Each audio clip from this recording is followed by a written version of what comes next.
My broken system's back. Excuse my hair, dude. I literally just got out of the shower like 20 minutes ago.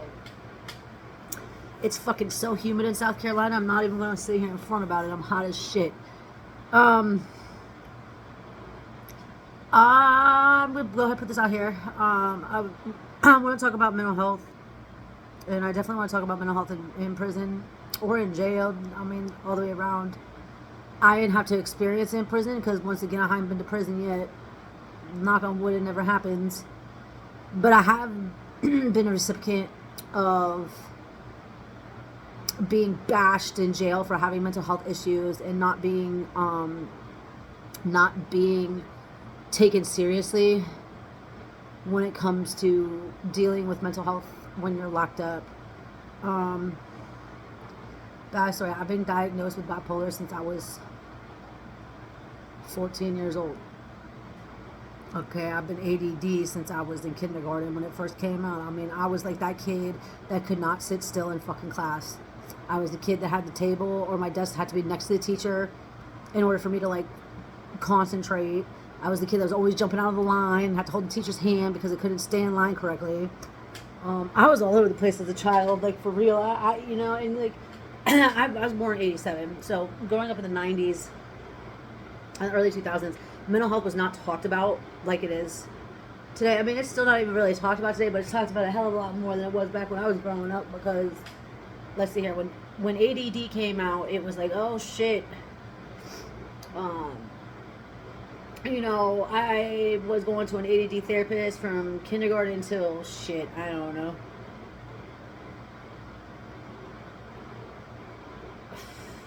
I tell her like sixth or seventh grade. Um, I could never function in a regular class. It was too hard for me to concentrate. It was too hard for me to sit still. Um, my mind was always all over the place. So I struggled a lot as a child, like fitting in. And I've been in small classes since I don't know, kindergarten. I went from kindergarten all the way through 12th grade being in small classes. And because I don't know if it was just I couldn't function. I couldn't function in big classes. I couldn't function around a lot of people.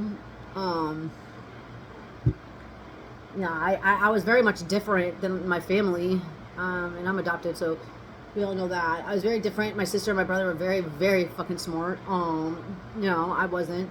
I mean, I was smart in my own way and different things, but it was always like a struggle.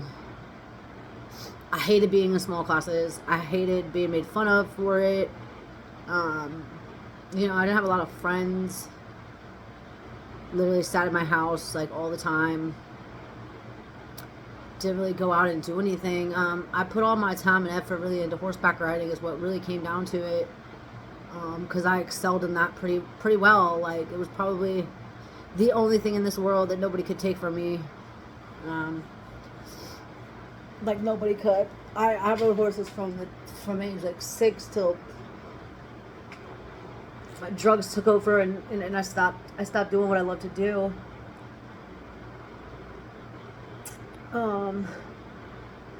The 14 came around, like I said, I started doing heroin at 15, so that's when like things really started to go downhill for me.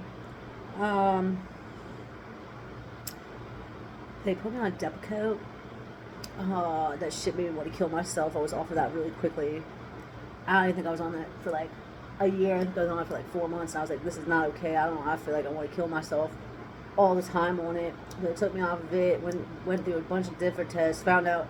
Now that I realize, I look back on it, being a kid, I can remember throwing these outrageous tantrums as a child. I mean, I'm talking like screaming and throwing myself against the wall. Stuff that you look back on now, you like definitely had bipolar as a child. But you know what I'm saying? Like, that wasn't talked about. My family wasn't talked about. It was hush, hush, hush, hush. Nobody wanted to, we weren't going to talk about Lauren having mental health issues. We weren't going to talk about that because it would be a bad image for the family. Is the way I perceived it. So they put me on lithium.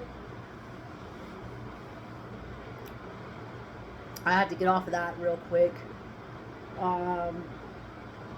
lithium will help some people. Like, I mean, I'm not against it, but it just didn't work for me. It wasn't something that like worked. So then Seroquel came into the picture. So I was on Seroquel. I've been on Seroquel for 15 fucking years.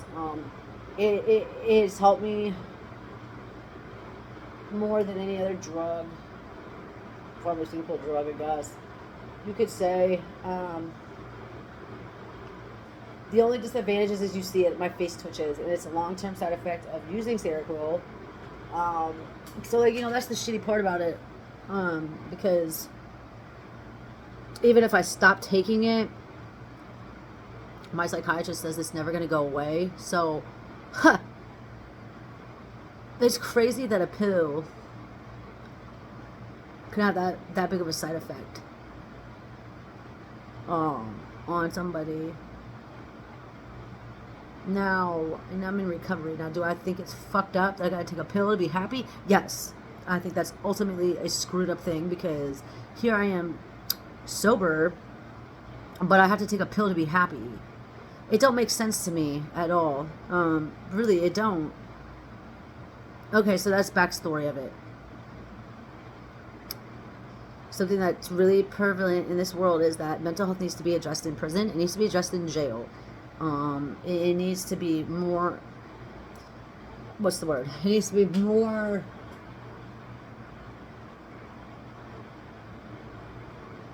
I don't know what the word is for it.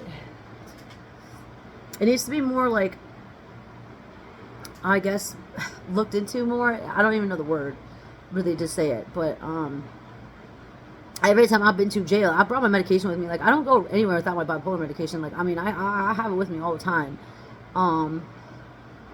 You know, and I've said this before, the last jail sentence I did, or the last jail stay, was my DUI, and they, like, threw my medication away. They would not give it to me, and they said that I had to see the jail psychiatrist, and that I wasn't bipolar, and, like, nope, we're not going to give her medication. Like, how the fuck you gonna not give somebody their medication?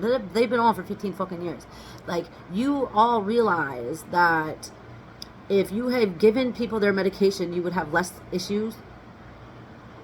Because let's face it, for the longest time, mental health patients have been put in jail because state hospitals don't have beds for them anymore. So, like, the next alternative is let's throw them in jail, because that's the only place that we can hold them. So when you go to jail, and let's say you've been up for 6 days, like my ass had been, probably more than 6 days. I don't know. I just ballpark at 6 days, because I was fucked up when I went to jail. I had slept in fucking, like, at least 6 days. And coming off of drugs, while also having a mental breakdown and a bipolar attack. I flew off the handle in my cell. They put me in a cell by myself on the same fucking tier, pod, whatever one is. Dudes and chicks were in the same pod. Still fucked, if you ask me. And I mean, I would hit that intercom button, dude, and I'd be like, please give me my medicine, like, this is bullshit, da da da, and I would just ignore the shit out of them. I'd be pressing that button left and right, because I knew that, like, I could hear and I could see my manic episode coming real quickly, and I was like, you all are gonna have to give me my medication, because I'm gonna make your lives live in hell if you do not. Like, and I did. I kicked the door, and this is me being in withdrawal mode too. I kicked the door, I was yelling obscene things and all this other fucking, I wasn't like, no. Like, I mean, this is like going on from like 12 p.m. until like fucking 3 o'clock, 4 o'clock in the morning, just kicking the fucking door. And like, you know, just screaming out for help. Like, please give me my medication. Like, you can't do this to people. Nobody ever heard it. Or, and if they did hear it, they didn't do a damn thing about it. I just feel that, like, people are very much misdiagnosed in prison or in jail, because the psychiatrist told me I didn't even have bipolar. He was like, oh no, you're just depressed. Enough. You guys tell me I'm not bipolar when I've been diagnosed with this shit on paper since, like, I was 14 years old. On paper, clearly states that I have bipolar. Clearly, clear as day, from a doctor. Alright, and you're going to tell me that I'm just depressed? Now, depressed individuals don't beat their fucking head against the wall. They don't kick doors. They don't do all that shit. I feel like that's why I did so many drugs. Because I never, well, I didn't want to feel nothing. And B, like, it was just something that stopped my mind from going constantly all the time. And, you know, I don't know. I don't know. I want to go live on this. And I probably will at some point. I don't know if it'll be tonight or tomorrow. Because I had tomorrow off. So, what's everybody's thoughts on this? Let me know.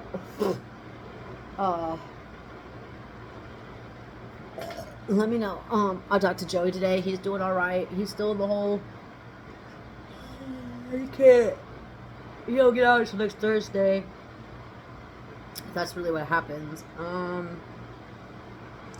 He wants to get to General Pop really bad. Honestly, I mean, he's been in the hole for 40 some days, man. Like, he wants to get out and, like, you know, walk around and shit. The only shitty part is like, the place he's at, I'm having a really hard time getting fucking, like, figuring out how to schedule visits. Because, like, I think it's because he's in the hole. I honestly think it's because he's been in the hole and they haven't, like, I don't know. He says they can't get video visits back there, but I'm talking about, like, in-person visits since my application went through. I'm talking about, hopefully if he gets out on Thursday and, like, things go the way they're supposed to go, I'll set it up for September. Like I said, through my birthday or whatever. I'm gonna film the whole damn thing on the way to the penitentiary and everything. It's about a 5.5, 6 hour drive.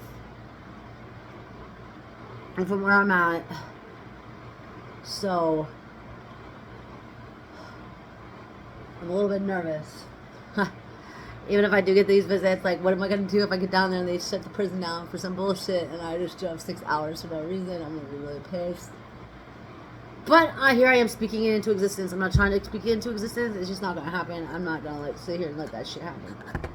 I'm just going to make sure that I would call before I leave and be like, yo, I'm coming down, driving 5 fucking hours. Like, what are the chances of this place being closed down? And I don't know, because I'm out of state, hopefully I get, like, way better requirements. Like, I know the Virginia DOC just extended visits. Like, instead of an hour visit, they're 2 hour visits. It used to be 2 hour visits when you were out of state, so I don't know if that's going to change or not. I do know I get to see him Saturday and Sunday, though. I know that for a fact. So the plan is to go down on, like, a Friday, get a hotel. I'm talking like a nice hotel too. Like, fuck, there better be a nice hotel out there. I ain't seeing no dingy ass fucking drug den hotel. I'll tell you that right now. I'm not gonna do it.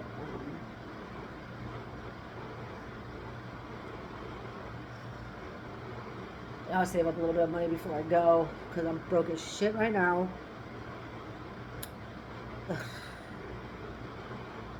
Anyway, I guess we will see what is up. Anyway, I hope you all enjoyed the video. Let me know in the comments if you're new. Hit the subscribe button, please, and thank yous. I really appreciate it. I would shout out to everybody that's subscribing. I can't mention all of y'all's names at one time, but everybody that's that has subscribed, like, thank you so much. If you're new and you're just, like, seeing my shit for the first time, I talk about banning privately owned prisons and correcting our justice system and ending mass incarceration. Shit needs to change. It needs to change. Once again, I get this all the time. I get it on TikTok too. Like, what are you going to do when your man gets out? Are you going to stop doing this content? No, I'm not going to stop doing it. In fact, when he gets out, he's going to be a part of it. You know, I want him to tell his story. He's going to be locked up for 17 years. He won't get out until 2025. Now, if he didn't fuck up and lose his good time, he probably would have gotten out earlier. But hey, that was before me, so I can't really say anything about it. Hopefully now he's out of that fuckhole place, Lawrenceville. And if you're watching Lawrenceville, y'all can because y'all's way of running things is out of this world. I can't believe they let you get away with half the shit they let you get away with. Actually, more than half the shit you get away with. But guess what? That's the benefit of a privately run prison, because you have money to do whatever the hell you want to do. That's the sad part. money rules everything, but you can treat people like shit in inhumane circumstances. I've seen videos on YouTube. I've seen a video of somebody having a cell phone in Lawrenceville and seeing what the fuck their pods look like. Unfucking believable. It's unreal how you could put people in a place like that and then just be like, oh, whatever, fuck it. I'm glad he's out of it. Not too terribly excited where he went, but, you know, it's better than where he was at.